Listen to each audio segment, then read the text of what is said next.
It's Ash from SuperVideos back for another deep dive review for an episode of The Last of Us on HBO. This is my review for Season 1, Episode 8, the penultimate episode for Season 1, which was called When We Are in Need. So stay tuned, we'll be right back with my deep dive review.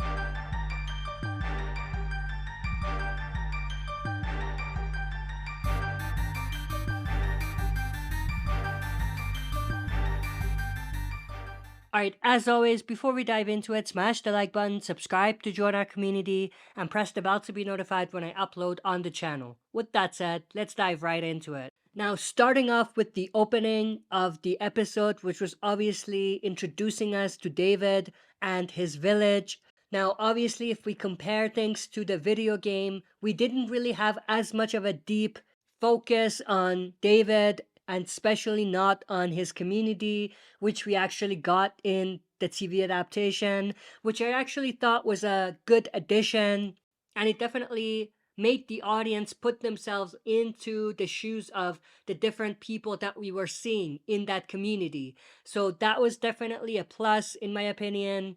However, on the flip side, having David be a priest and having his community have a religious aspect to them and kind of portray them as a religious cult in the TV adaptation, in my opinion, was not needed. I mean, it wasn't bad, but it was definitely not something that was needed, and I feel like it was definitely something I've seen many times in the past in other stories, so it wasn't even that original. So in that aspect, I feel like the story could definitely have improved.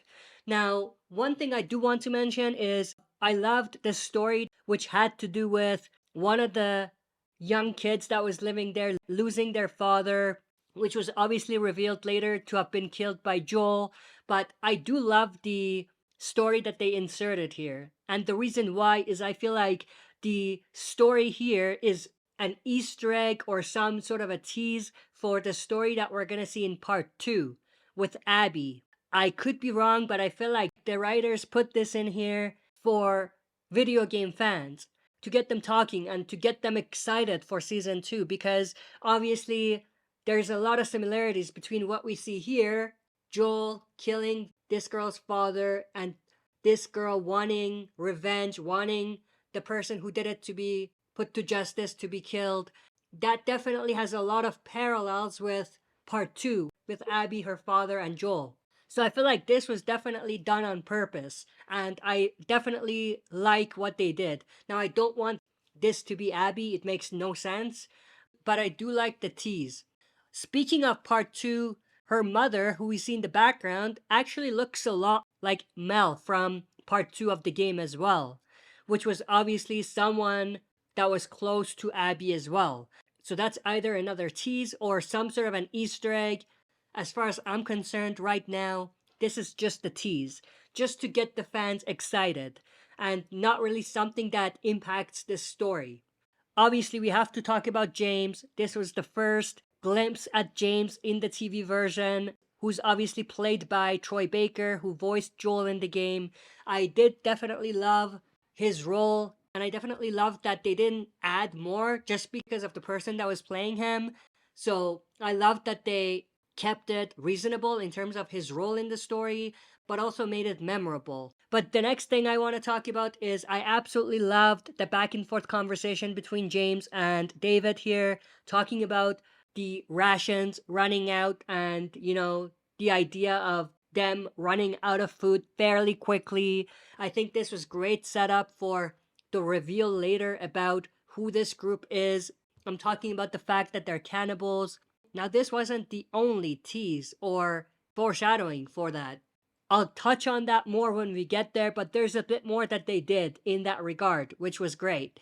But next are the scenes with Joel and Ellie, with Ellie taking care of Joel. I thought that was all great, and I love the fact that they really shined the light on Ellie and Joel running out of food, which obviously also lines up with what David's group is going through. So those two things back to back really shine the light on the situation at hand and, how much is at stake.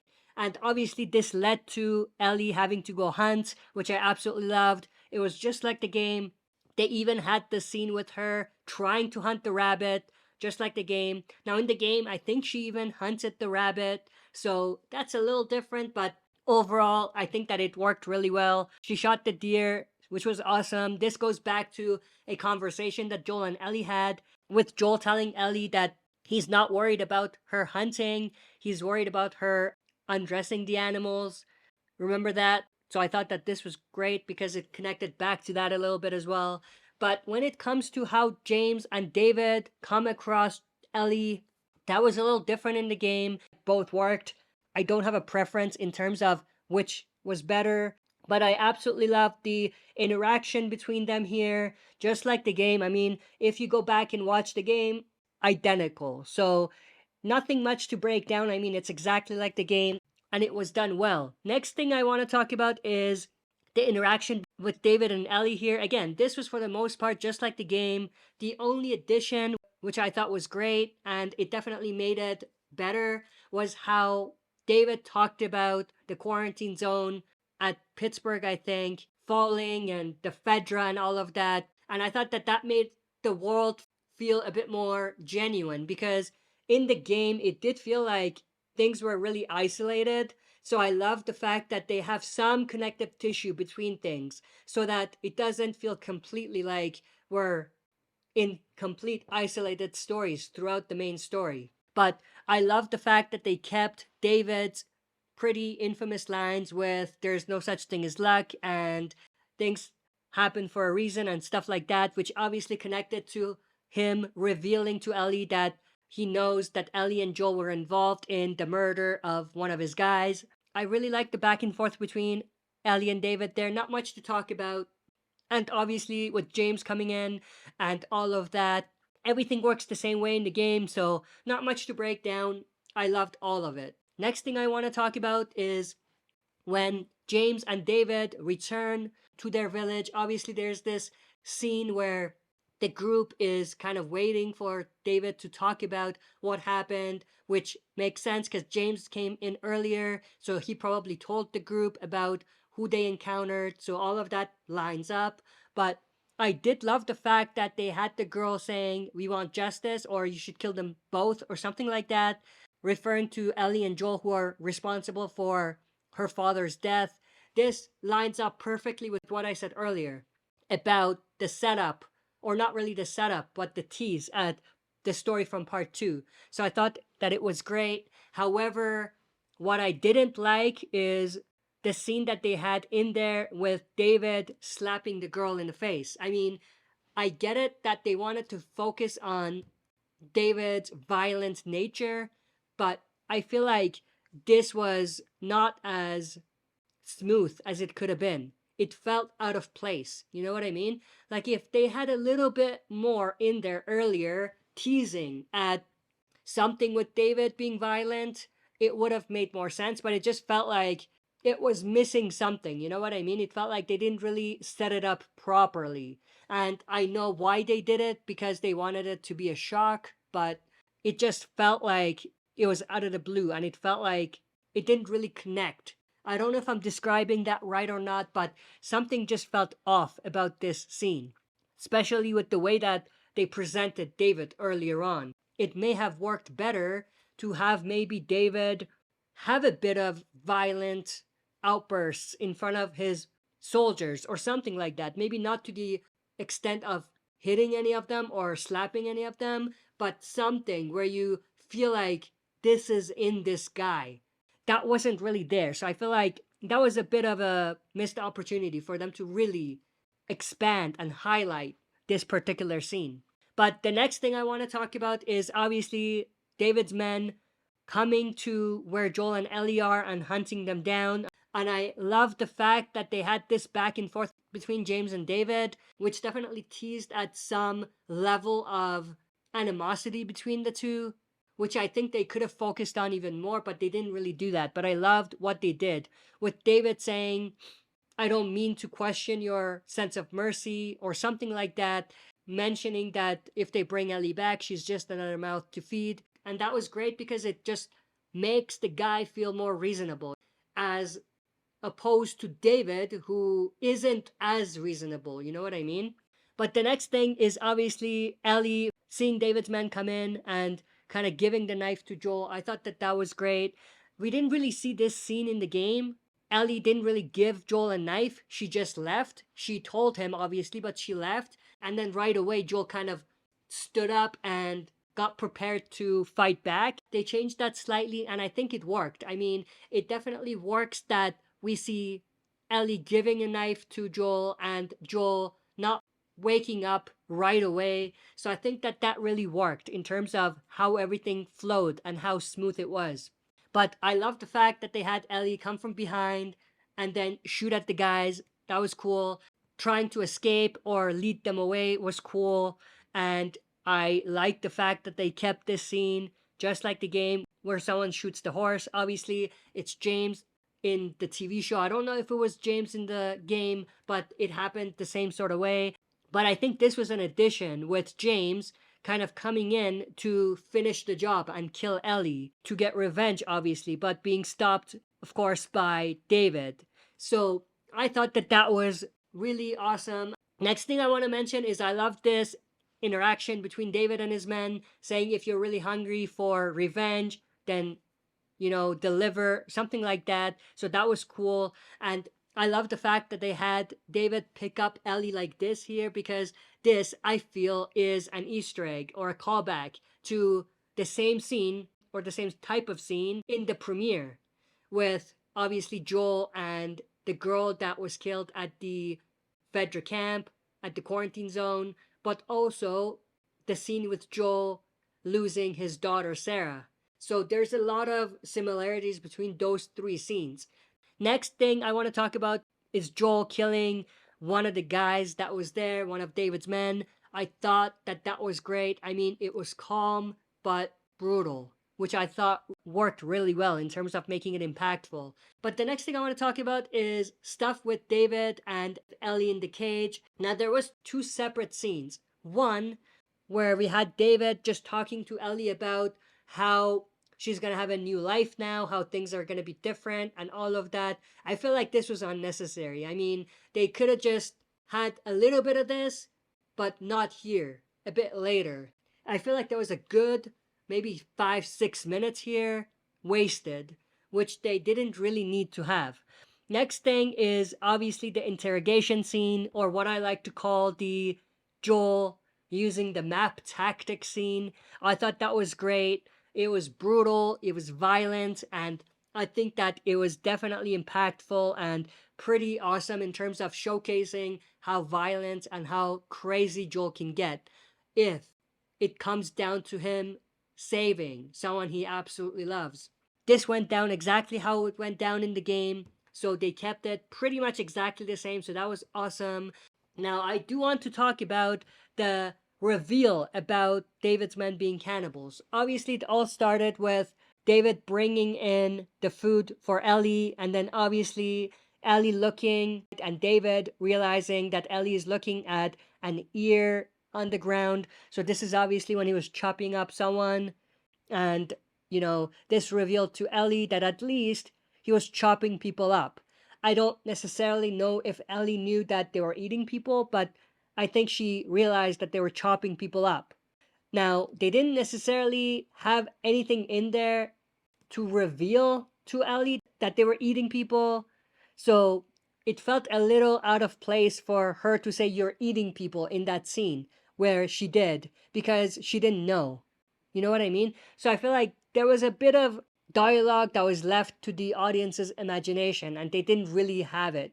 But going back to what I said earlier about the teases of this group being cannibals, obviously the scene where the guy brings in this meat and we do see him saying it's deer meat, I think, but looking at their faces and the expression on their faces, it's obvious that he knows she's suspicious. Since we did have her saying these are the last few cans or something right before the meat was delivered, makes it even more obvious that they were teasing or setting up that story with them being cannibals, and the fact that that was not really deer meat, it was flesh from humans. This also lines up with something else that we saw when James was eating that food that was obviously not food. or it was food, but it was cannibalism. His face was a face of disgust. He didn't show it, but underneath you can really see it. He knows what he's eating and he's disgusted. So that was great because it's a tease. This was before we got the reveal about the cannibalism aspect of David's group. So this was definitely a great tease. And this lines up with something David said. He said, "A few of us know." So this reveals that the people that knew are probably David, James, and maybe one or two other people who were responsible for chopping up the people that they were going to eat later on. I'm going to stop talking about that because it's getting weird. Let's move on to the next thing. The conversation between Ellie and David in the cage, which led to obviously Ellie breaking David's fingers. I thought that was great. Worked just like the game. And I absolutely love the fact that we really saw this rage come out of Ellie here. And it definitely teases at how violent she got later on as well. I love the dialogue that they had here with Ellie saying, "Tell them it was Ellie that broke your fingers." I thought that was great. It was just like the game. And I love the fact that they had Joel later on discovering the bodies. All of that kind of lines up with the cannibalism aspect of things, and also with Joel slowly realizing what group this is and who he's dealing with. But next we get to the stuff with David and James putting Ellie on the table and being maybe minutes away from chopping her up. I mean, everything worked the same way as the game. She bit David and then revealed to him that she's infected and all of that. So it was just like the game. Absolutely loved it. Not much to break down. I liked every second of it, and it was just like the game. So it felt like I was rewatching the game in a way. So it was cool. And then obviously James getting stabbed, or I shouldn't say stabbed, getting hit in the neck with the knife. I thought that was pretty awesome, and it was just like the game. Now I forgot that it happened the same way in the game, so I had to rewatch, but when I did, I noticed that it was, so that's cool that they kept that the same. But this was brutal, and again, teasing at how violent she could get. But I love the back and forth here between David and Ellie, with David saying Ellie the way he was, the creepy way he was. I thought that was great. It was definitely a scene that made him creepy. I mean, this was the first time where I saw David as creepy in the TV adaptation. But like I said earlier in the show, I felt like David was creepy even from the beginning. That gets me to the fight between them, which I thought was brutal. It was definitely pretty gruesome, and I absolutely loved how it came together with Ellie's violent nature coming out, and how this obviously parallels something that we're probably gonna see later on as well in part 2. So I thought all of that was great, and this was a scene that was just like the game. So every part of it was awesome, and I don't really have much more to say about this. But then we get to the part where she leaves. Now this is where I was thrown off a little bit, because in the game, when Ellie is repeatedly hitting David, that's when Joel shows up. But it doesn't happen the same way in the story, in the TV show. She leaves and then she encounters Joel outside. So that was a slight change, which I don't think really matters.